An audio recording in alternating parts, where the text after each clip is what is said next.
Androany moa zany dia 9 Oktobra anisan'ny andro fankalazana ny fitsikerainan'ny taonan'ny hitsanganan'ny Lions Club izao tontolo izao.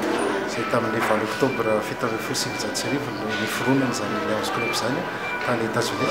Dia tanjonay moa zany dia tsotra fotsiny manampy an'ireo olona sahirana, tsy voatery hoe ilay tena sahirana ara-piverenana fotsiny fa izay sahirana rehetra sous toute forme. Raha misy heta mavesatra dia anjaranay zany no manamaivana izany heta mavesatra zany.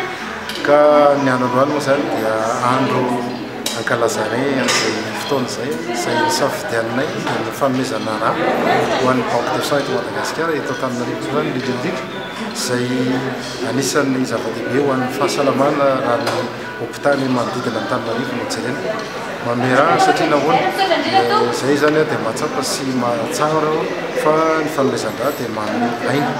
Ka noho izay fanomezana izay nahatonga anay Lions Club eto Antananarivo izay miisa 7 ny Lions Club dia 1 ny isan'ny Léo Club izay zanaky Lions Club izay samy mikatoka eto Antananarivo avokoa.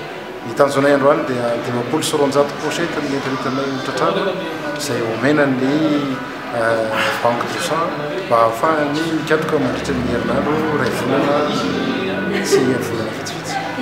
Ny androany aloha zany dia izay ny tanjonay zany dia mba ahafahanay mampiseho ny mpiarabelona fa olombelona tafinovy rà ary izay rà zay no tena itsika nidiranay tamin'ity fotoana ity satria dia ny fanomezan-drà dia izay tereniko izay manome aina.